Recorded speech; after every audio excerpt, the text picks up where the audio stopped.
दादी जी 80 पार कर चुकी हैं, पर अभी एकदम स्वस्थ हैं। उनके दांत घिस गए हैं, पर काम पूरा करते हैं। गाजर मूली खा लेती हैं, गन्ना जूस लेती हैं, और तो और चने चबा लेती हैं। चश्मा पहनकर वे पुस्तकें पढ़ लेती हैं। दादी जी के कान बड़े तेज हैं, वे जरा सी आहट भी सुन लेती हैं।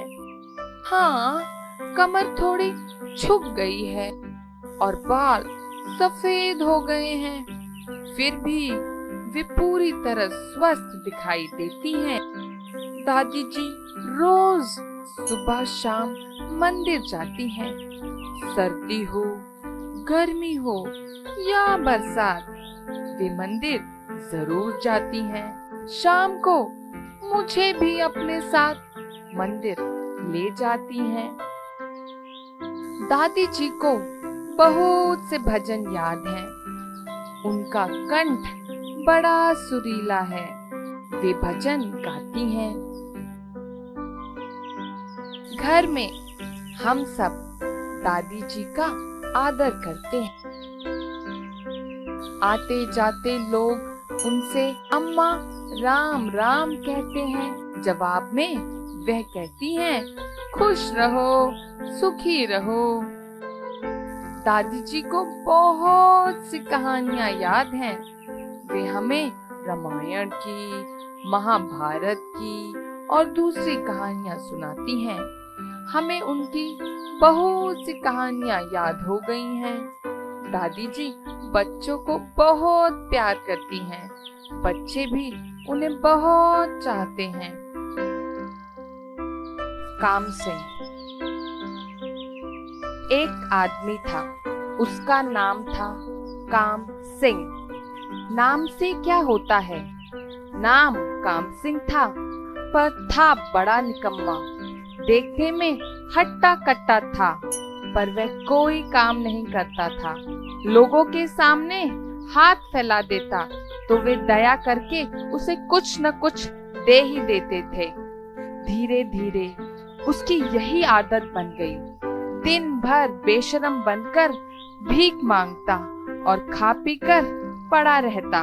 काम सिंह इतना आलसी था कि अपनी झोपड़ी की सफाई तक भी नहीं करता था। ना वह नहाता, ना अपने कपड़े साफ करता। लोग उसे देखते ही मुंह फेर लेते, पर उसे भीख देने वालों की कमी न थी। एक दिन लगातार झड़ी लगी रही। पहले तो भिखारी ने वर्षा बंद होने का इंतजार किया, फिर धूप ने जोर मारा तो झोपड़ी से निकलना ही पड़ा। लेकिन उस दिन उसे भीख नहीं मिली। अगर उसने किसी का दरवाजा खटखटाया भी तो उसे धुतकार दिया गया। एक बात और भी हुई। उसने एक आदमी के सामने हाथ फैलाया। उसने थोड़ी देर भिखारी को गौर से देखा और फिर एक शपथ लगा दी। बोला, काम सिंह, तुझे शर्म नहीं आती? मैं तेरे बचपन का मित्र हूँ, सुंदर। काम करते करते आज एक कारखाने का मालिक हूँ। काम सिंह सिर झुकाकर चुपचाप चल दिया। रात भर भूखा ही पड़ा रहा, सो भी न सका। अगले दिन देर से उठा। सूरज काफी चढ़ाया था। वर्षा रात में ही बंद हो गई थी। झोपड़ी से बाहर निकला तो उसने देखा कि चींटियां अनाज का दाना उठाए बिल की ओर जा रही थीं। तभी उसे चीं चीं की आवाज सुनाई दी। भिखारी की नजर उधर चली गई। उसने देखा कि एक चिड़िया अपने बच्चों को चुग्गा दे रही है। भिखारी ने कुछ दूर बसे गांव की ओर देखा। वहां ग्वाले गाय भैंसों को चराने ले जा रहे थे। किसान खेतों की मेड़ बांध रहे थे। औरतें सिर पर घड़े रखे पानी लेने जा रही थीं। भिखारी ने सोचा, सब अपने अपने काम में लगे हैं। चींटियां बिल में अनाज जमा कर रही हैं। चिड़िया अपने बच्चों को चुग्गा दे रही है। गांव वाले भी अपना अपना काम कर रहे हैं। एक मैं ही निकम्मा हूँ। भिखारी कुछ देर खड़ा खड़ा सोचता रहा। फिर उसने भी काम करने की ठान ली और गांव की ओर चल दिया। गांव में उसके लिए काम की कोई कमी न थी। अब वह निकम्मा सच में काम सिंह बन गया। चू चू राजा। एक चूहा था, उसका नाम था चू चू। चू चू को एक दिन लाल कपड़े की कतरन मिली। उसने सोचा, आहा, कितनी अच्छी कतरन, मैं तो इससे टोपी बनाऊंगा। चू चू दर्जी के पास गया और बोला, दर्जी दर्जी, मेरे लिए इसकी टोपी बना दो। दर्जी ने कहा, जा जा, मैं नहीं बनाऊंगा। चूचू को गुस्सा आ गया। बोला, आधी रात को आऊंगा, अपनी फौजें लाऊंगा। आधी रात को आऊंगा, अपनी फौजें लाऊंगा। तेरा कपड़ा कुतरूंगा, फिर खड़ा तमाशा देखूंगा, फिर खड़ा तमाशा देखूंगा। दर्जी डर गया। उसने लाल कपड़े से टोपी बना दी। चूहे ने टोपी पहनी, शीशे में देखा, वाह, कितनी अच्छी टोपी है, पर इसमें चमचम तो है ही नहीं। चूचू चमचम वाले के पास गया।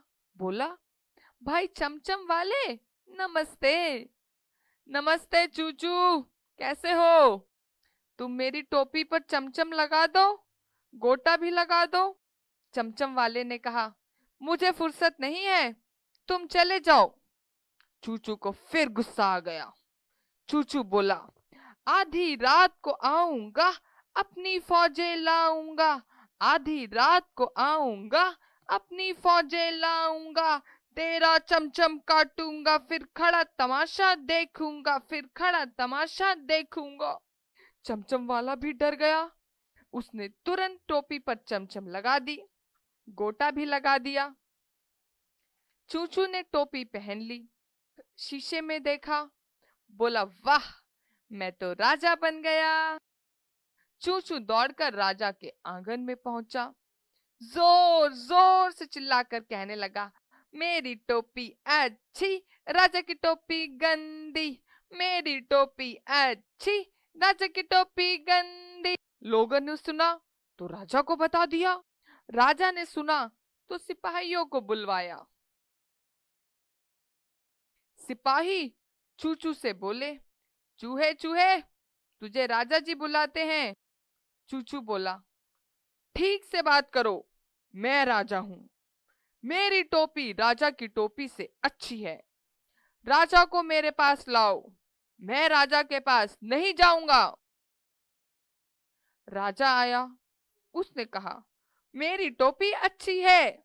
चूहे ने कहा, नहीं, मेरी टोपी अच्छी है, तुम मान जाओ। राजा ने कहा, नहीं, मैं नहीं मानूंगा। चूहे ने कहा, अच्छा, तुम नहीं मानोगे तो सुनो। आधी रात को आऊंगा, अपनी फौजें लाऊंगा। आधी रात को आऊंगा, अपनी फौजें लाऊंगा। तेरी टोपी कुतरूंगा, फिर खड़ा तमाशा देखूंगा, फिर खड़ा तमाशा देखूंगा। राजा डरा नहीं, उसे हंसी आ गई। उसने कहा, ठीक है, तुम्हारी टोपी अच्छी है। चूहे ने कहा, मेरे लिए राजगद्दी मंगवाओ, अब मैं राजा। राजा ने एक चूहेदानी मंगवाई, उसमें पीली गद्दियां बिछा दी, नीला तकिया लगा दिया। चूहे से कहा, आइए राजा जी, आपकी राजगद्दी है, आप इस पर बैठिए। चूहा बड़ी शान से गद्दी पर बैठा और फिर चूहेदानी बंद हो गई। हाथी और दर्जी। एक था हाथी, भारी भरकम और गोल मटोल। उसकी लंबी सूंड थी, मोटे खंभों जैसे 4 पैर थे, सूप जैसे 2 कान थे, पूंछ बहुत छोटी थी। एक था दर्जी, उसका नाम था मस्त राम।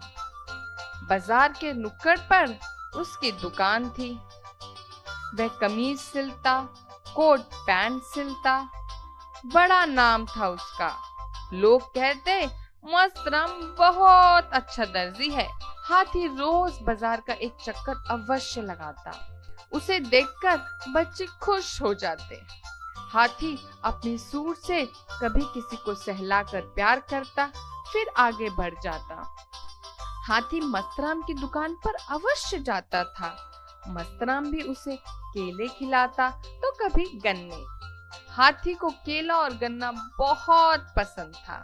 हाथी और मस्तराम दोस्त बन गए थे। एक दिन की बात है, हाथी मस्ती से चलता हुआ मस्तराम की दुकान पर पहुंचा। दुकान पर उसका लड़का सुस्तराम बैठा था। उसने देखा हाथी दुकान के सामने खड़ा हो गया। मस्तराम ने उसके लिए केले खरीद कर रखे थे। सुस्तराम को यह मालूम था। सुस्तराम ने सोचा, हाथी को केला देने से क्या लाभ, इन्हें मैं खाऊंगा, हाथी को नहीं दूंगा। वह हाथी को भगाने लगा, पर हाथी टस से मस न हुआ। उसने सूंड दुकान के अंदर कर दी। सुस्तराम ने एक सुई उठाई और हाथी की सूंड में चुभो दी। हाथी दर्द से कराह उठा और लौट गया। लौटकर हाथी तालाब पर गया, डुबकी लगाई, सूंड में पानी भरकर फुहारा बनाया।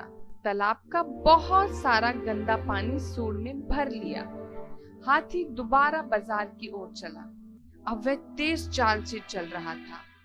रास्ते में वह कहीं नहीं रुका, बच्चों को प्यार भी नहीं किया। लगता था कि हाथी बड़े गुस्से में है। हाथी सीधे दर्जी की दुकान पर पहुंचा।